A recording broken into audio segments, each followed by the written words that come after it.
Welcome to Charli Jane Speakers Radio. This is the show where we share speaking tips, tools, and resources to help you grow your public speaking business. Our goal at Charli Jane is to get you, the speaker, on the platform in front of thousands of people so that you can teach and motivate your audience, enriching and empowering them to lead fulfilling lives. And now, here's your host, Wendy McNeil.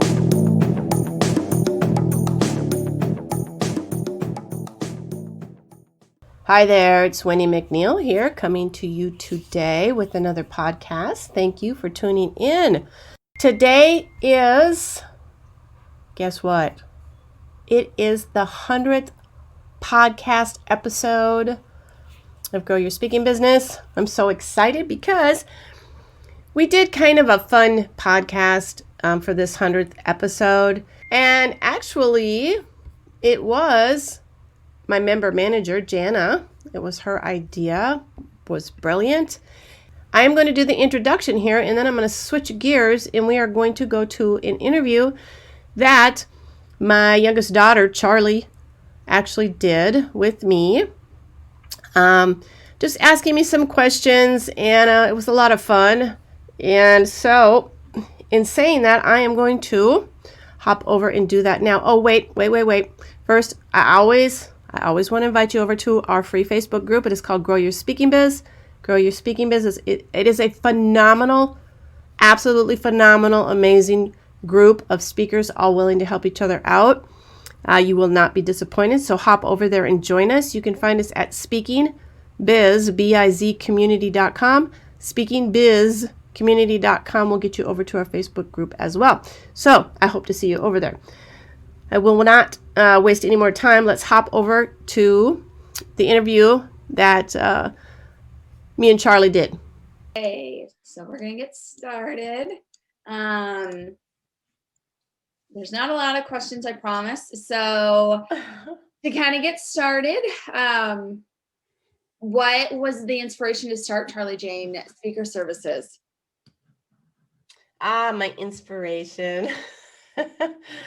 I started Charli Jane Speakers in 2002 and the Charli Jane Speakers Club in 2005. And my inspiration at that time was my husband and my family. They really inspired me to start Charli Jane Speakers. And I started it because I wanted to help bring my husband home off the road from having to climb cellular towers, which he'd been doing since he was 17 years old.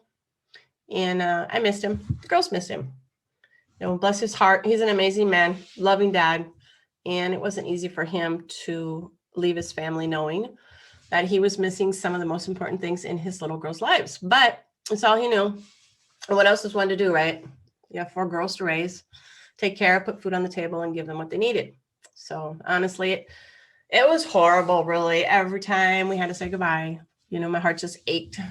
And so that is kind of what inspired me, and him just being out on the road for 4 to 6 weeks. It was not good. And then he was home for a couple, back out again. But again, it was all we knew. So we had to just keep going. But enter Charli Jane Speakers.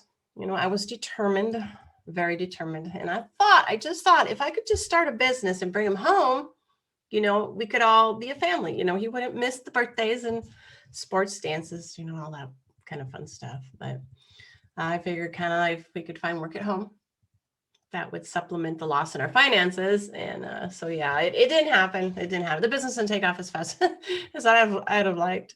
Raising 4 girls is, kind of time consuming. Yeah. 4 little ones running around. Fast forward 20 years, kids are all grown up, have their own families. And now we're blessed to have him working from home. And I don't have to worry about him climbing 350 feet anymore. And we get to enjoy and spoil the heck out of our grandbabes that we love dearly. We have 6, a new one on the way in May. So we'll have 7 little loves that have Nana's heart. So yeah, that is really the inspiration, what got me to start Charli Jane Speakers. My family, my husband. Okay, love that. So how did you come up with a name for your business? Was it because I was your favorite daughter? Yeah, it was. No, I love y'all dearly.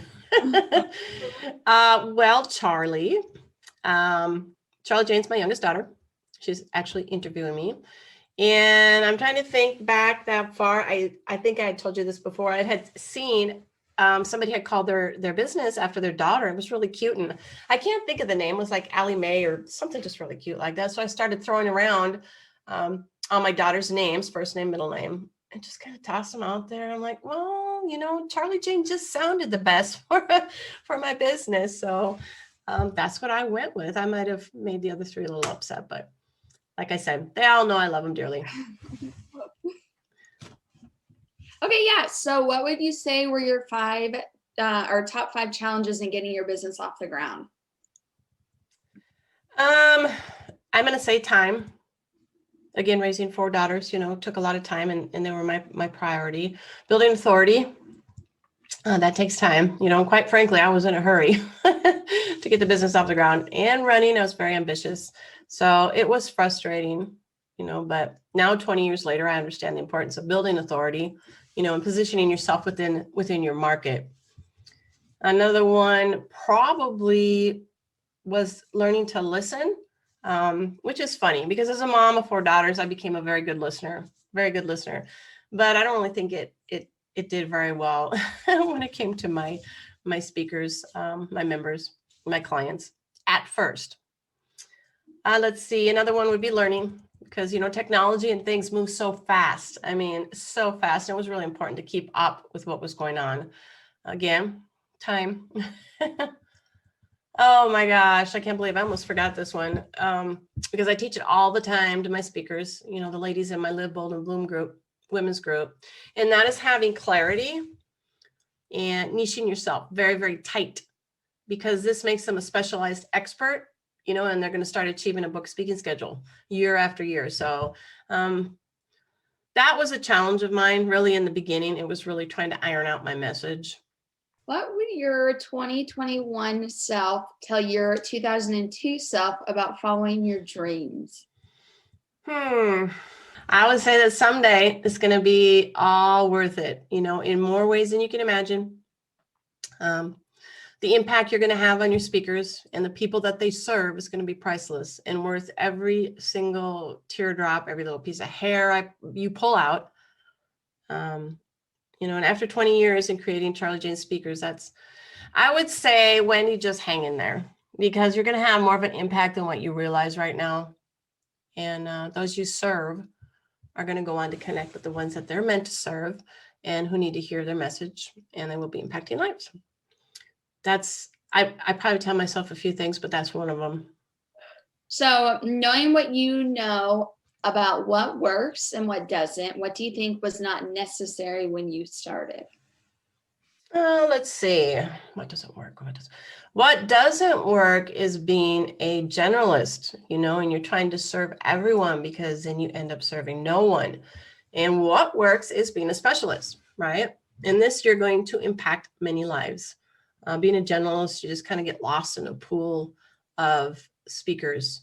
And let's see, what doesn't work? What doesn't work is trying to be somebody you're not. True authenticity is going to win over and over again in many ways than you can even imagine. What isn't necessary? What isn't? Following all those shiny objects, it's kind of one of my pain points sometimes. I can just be all over the place, right? And what does work is having a plan.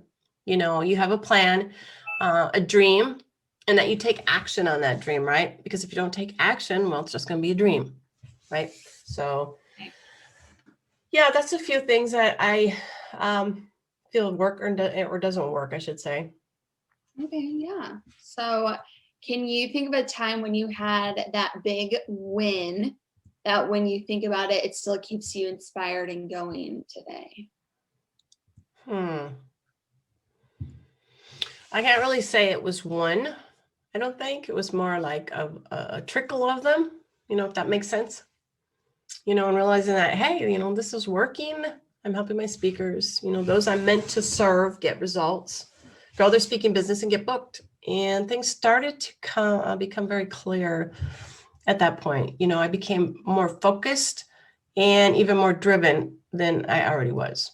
And I know that when I got that first testimonial, it was huge. It was huge. It was like gold, saying that they just got booked at an event. And, it really helped me push through and encouraged me to keep going strong, really, and knowing what I was doing was indeed making an impact in their lives. And what they were going to do was move on to start making more impacts in other people's lives. So, yes, that is. So, yeah, that's it. So what would you say what is your favorite part of what you do? Hands down, I'm going to say working day in and day out with my speakers. They're amazing, compassionate. Like I said, they're making great impacts in the world. And after all, that's what it's all about, right? Making impacts in the world, changing lives. So yeah, that's the favorite part, is just getting to work with them every day. I definitely bet. So you're going to have to stretch a bit here, but how do you think you are using your gifts to serve others? Yeah, that is a stretch. I think, I'm still working on that every day, knowing what my true gifts are. I feel compassion is one of my greatest gifts. My heart to care and love, and help others really with no strings attached. I just love to help others, and I like to seem happy. I like to succeed in life and business. My creativity, I think I have a gift of creativity, perseverance for sure.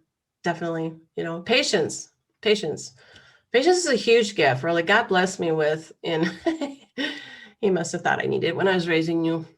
Oh, I'm sorry, all of you. Yeah, sure. Honestly, Charli was a stinker. I feel the gift of encouragement. I feel I have a gift of encouragement. I do, because, and again, that might stem from raising 4 girls. But I can see how it's kind of trickled down now in my work and with my members and my clients. I love to encourage, or, gently push and just say, hey, you got this, you got this, just keep moving forward. So, well, we all definitely need a little bit of encouragement. So would you rather have an unlimited amount of time or an unlimited amount of money, and why? Time, hands down, time. Although I would love a lot of money, right? Everybody would, because when you have more money, you can create bigger impacts, and that's going to help so many people, right? But my family comes first, and time is something you can't have back. You can't replace it, and time is a gift from God. And so time with my family is priceless. And time to love, time to cry, time to play, time to listen, time to hug. Time is the greatest gift anyone can have. So yeah, hands down, time, for sure. Right, and money can't buy time. No, definitely not. So what is the biggest challenge you have faced, and what did you learn about yourself going through it? The biggest challenge. There's a lot of challenges. I'd say one of the biggest challenges I think I faced was overcoming the imposter syndrome. And I probably talked to you about this before, but always beating myself up, on who did I think I was to teach anybody, even though I had the 30 years in owning and growing businesses and being an entrepreneur. I always felt that because I didn't put myself out there as a speaker. And earlier, I might have done a few workshops, but I'm not a full-time speaker. And I felt, because I didn't put myself out there as a speaker, who am I to teach speakers how to grow their business, right? I'm not a speaker. But the fact is, I know how to grow business. So it doesn't matter what business it is. It doesn't matter what industry it is, and I know how to grow strong platforms, grow authority. I know how to help people position themselves as an expert in their market. That's all it takes. That's all it takes. And it's impossible to go from A to C and skip B, and B building is building your authority. You can't possibly start at A and say, wake up one day and say, hey, I'm a speaker, and then you're getting booked the next day. Right. There's a B, and that's the middle, and that is building your authority. And it can take time. But I have speakers, who work with healthcare professionals on how to lead, or grow great teams or nurture relationships. And they're not a doctor, they're not a nurse or radiologist. They're speakers teaching their area of expertise to healthcare professionals. So it really took me some years really to get past it. And honestly, I would say probably a good 10 years, not some years. That's like half the time I've been in business. But it was a mindset change, really. And it was building confidence in yourself and knowing what you're, knowing that you're good enough, right? Knowing that you're good enough. So that's probably my biggest challenge. And the other one is putting myself out there, putting myself out there in front of the Charli Jane speaker brand. I thought I could run a successful business behind my computer in the safety of my own home, and even some days in my pajamas. Because I did not have the confidence to just get out there, and make contact with people, and, to put my face out there, put it out in the world. And so, yeah, I mean, I'm an introvert, more so than now. I feel like I'm kind of both right now, but back then, no, gosh, no, it was very difficult to me because I have a low self-esteem. I did, I worried what others would think, and all those negative thoughts one shouldn't have, but we do, right? So, but once I did start putting myself out there, like I said, my face, share my story, my family, my life, not everything. I don't do that, just a little bit, ups and downs. I mean, my business grew in leaps when I did that. It really did. So today I continue to share my story. I connect with people, put my face out there with no regrets. And it's really connected me with some amazing people and with those that I'm meant to serve. So yes, that was a long answer, right? That's okay. Who has been your greatest teacher? Oh, well, we have many teachers, right, in our life. Teachers, mentors, as we go through different stages in our life, like our parents, our spouse, a friend, a colleague. But I would have to say the greatest teachers of all are my 4 daughters. They've taught me so many things, and you really don't realize it until they've all grown up. And like patience, they taught me a lot of patience, endurance, how to laugh when times were tough, right? Persistence. They've taught me to listen, commitment, and, love unconditionally for sure. And so much more. So yes, I feel that my greatest teachers in life have been and still are my 4 daughters, and are also one of my greatest blessings as well. What would you tell a woman who's thinking of starting her own business, but feels like she doesn't have what it takes?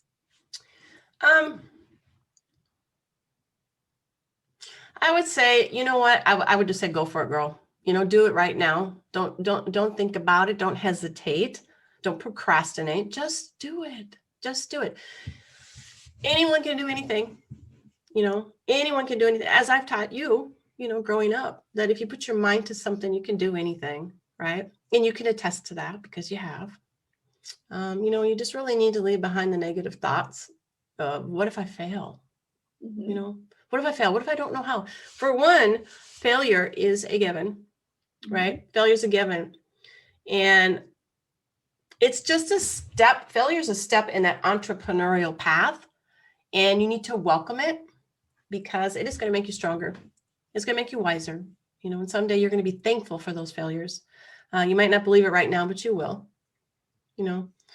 And honestly, if you can breathe, you can start a business. It just takes one foot in front of the other. That's it. If you have an idea, move one foot in front of the other. Like I said, don't procrastinate. And you don't need all the things. You don't need all those things to start. It's like start with what you have right here and now today. And that's what I did. I actually have a video on all the things. It's inside of our Facebook group. Grow Your Speaking Biz. You can find it by going to speakingbizcommunity.com. It's in there, I think, in the announcements section. But if you're thinking of starting a business and you're just really not sure, you feel that you don't have all the things, I want you to go over there and watch that video because you don't need all the things. You don't need all the things to start. Just start. And I would also tell them to pick one thing. Just pick one thing, do it well, and stay in your lane, right? I learned the hard way because, again, I was all over the place. I was like all over, right? I was going from here to there, and I would go down a rabbit hole constantly. And that's not where you want to be. It's not where you want to be. So find your thing and do it well and do just that one thing. And one last thing I think I would say is just to reach out to people, right? And it's okay. I never asked for help. And I don't know, it's just because I'm kind of stubborn sometimes. I'm very independent. And I think I just thought I could like figure everything out myself. Everything. Well, it took me a long time to figure everything out myself. I could have just asked for help. Right. Shorten that learning curve, right? On a lot of things. There's just a lot of people out there that are willing to help, believe it or not, and not want anything in return. So just ask. That's all. Right. So yeah, that is what I would tell somebody. Okay. What is the most, excuse me, challenging part of running a oh my gosh, I almost did it again. What is the most challenging part of running a service-oriented business? Oh, let's see. For me, and this is really going to be any business, but it was trying to do all the things, right? And it's natural as business owners. We feel like we know everything. We know our business the best. No one else can do it. First, that's really a big fat lie we tell ourselves, because we don't know everything. You can't possibly know everything, and there's things that other people excel in that we don't, right? I mean, there's things that people love to do and we don't like doing it. So we really need to let go. And it took me quite a long time actually to do that. And when I did start building a team for Charli Jane Speakers, it honestly was one of the best things I've done. I could talk a lot on this in depth, but it would take some time. So maybe I'll do a blog post on it or something. I don't know, but let's see. Another challenge is, wondering if you're giving enough. Personally, I've gotten better over the years, but in the beginning, I really did. I felt like you need to give, right? And there is some truth to that. Honestly, there's some truth to that. And you may need to do that in the beginning if you're first starting, and it's okay, but there are limitations, right? And I do believe in going the extra mile for people, your clients, your members, not really expecting anything in return. That just kind of comes natural to me. But I've learned that if you give too much, it overwhelms people. You throw all this stuff at them, they're going to quit. They're going to quit because it's too much. They're not going to move forward. And ultimately, they're not going to get the results. We're not going to get the results that they wanted. And I don't like to see that. So, yeah. If you could start over today, what would you do differently?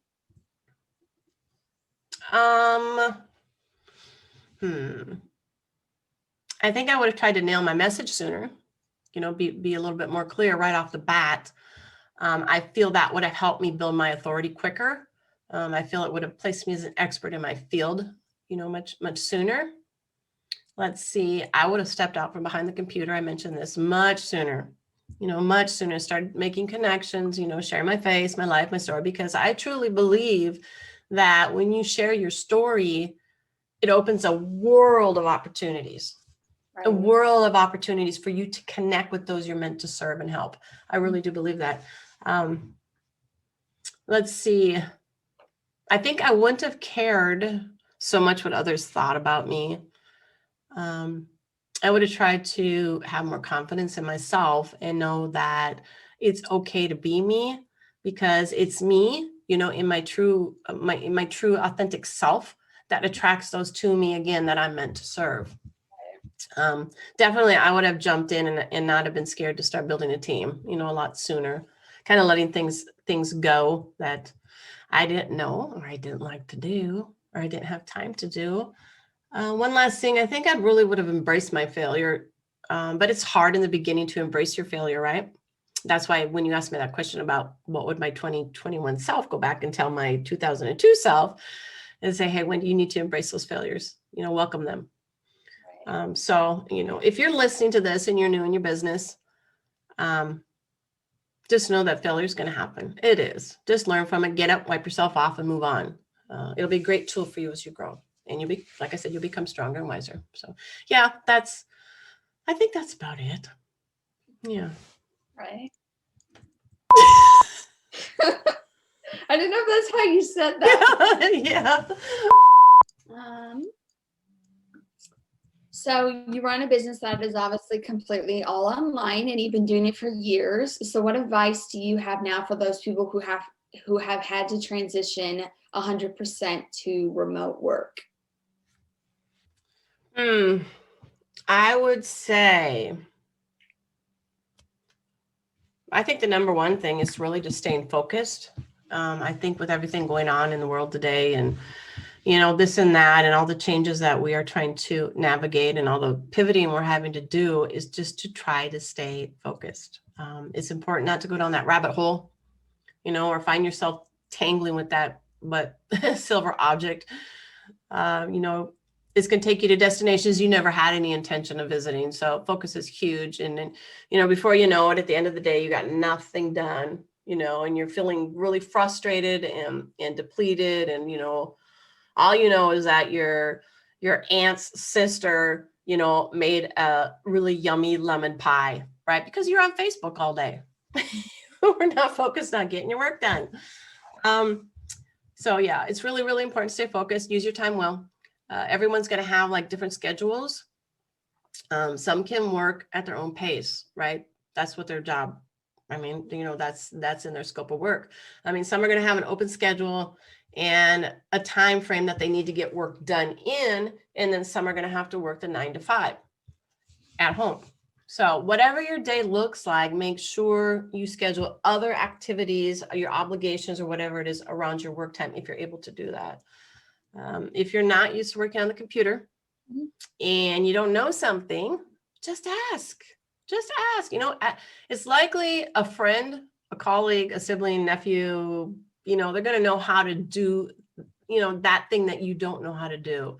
And it's going to really cut your learning curve, and keep you sane. So, and if you don't know anyone that can help you and you're stuck, there is a lot of free resources out there, and paid ones on the internet, but always do your due diligence, before buying any course, but do use the free. There's a lot of free resources out there. So yeah, that's what I would tell somebody. A few things anyways. Okay. Yeah. Because you work from home, don't you, Charli? I do. Back in August, I started working remotely. The company that I work for is based in Florida, Tampa, Florida. And yeah, I would definitely say focus. I mean, I'm a mom, so I have to be focused during the time I'm working, but that and I would say balance. Sometimes it can be hard to balance work and home life together, and communication. Yeah, good one. Yeah, for sure. Yeah, I wanted to throw you in there because I know you work from home, so I knew you'd have some tips for our listeners. Thank you. How does your life experience as a mom and Nana inspire you and help you move your business moving forward? I could talk a mile on this one, right? I could talk your ears off actually, but I won't. I will not do that. Let's see. To keep it short, it's really to let our daughters, and our grandbabies know that with determination, they can do anything. They just need to do it, right? And our children and our grandkids learn by example. Mm-hmm. So, with some of my grandbabies, they watch Nana, and this is the cutest little thing, and you've probably seen it, Charli, and they do what Nana does, right? And that's why I say they're learning what you do, and they see what you do day to day, how you treat people, what you do. And I can be walking with them down the sidewalk, and I'll start skipping, and they'll start skipping, or I can walk like a soldier, right? Lifting my legs, my arms, and they start walking like a soldier. I can do hopscotch, and they copy Nana. This really makes me smile. It warms my heart. It inspires me to keep going because everything we do, they watch, right? Mm-hmm. Our kids, our grandbabies. So yeah, I need to be an example so they can see if mom can do it, Nana can do it, stay strong, keep going, don't quit, get up, wipe yourself off, and I can do it too. I want them to know by not giving up and dedicating themselves to whatever it may be in life, that they're going to win. They're going to win in business, relationships, just in life, whatever they put their minds to. So yeah, I'll stop there on that question. So if someone had to choose one thing to do today to get started on their business, what would you tell them to focus on and finish by the end of the day? That's really easy. Know your message and be tight with it. That's it. Do that one thing, do it in a day or a week, but honestly, don't move forward and build anything until you have that spot on, know specifically who you're going to serve, what you're going to help them achieve, what do you want the results to be, and how you're going to do it. Once you've nailed that, really, the rest is going to be so much easier. It really will. Just don't move forward until you do this. Right. Don't move forward. I learned the hard way. And, I chased my tail in circles for so many years, and I ended up serving no one. So yeah, that is what I would say. You do that one thing. Okay. Do you have any regrets? Any regrets? Absolutely not. Absolutely not. I can honestly say I don't regret anything. I feel everything happens for a reason, in its own time. I feel like God has us right where he wants us at any given time through our life. So every failure, every win, it was meant to happen. It was, the almost 20 years in growing Charli Jane Speakers has been an adventure, a roller coaster ride, and an absolute true pleasure because of the people I've met, the relationships, the friendships I've built. It just really warms my heart because we're all like family, Right. Charli Jane Speaker family, and family is priceless. Right. So yeah, no, I have no regrets at all. Nope. Good. So what's in store for the next decade of Charli Jane Speakers? Whew, the next decade. That's a question. It's just to keep moving forward, serving those I'm meant to serve, helping them reach their audience so they can make bigger impacts. I've really opened up my heart and my mind, and I'm really working on my zone of genius. So we'll see. You have to stay tuned. Yeah. Is there anything you'd like to share before we sign off?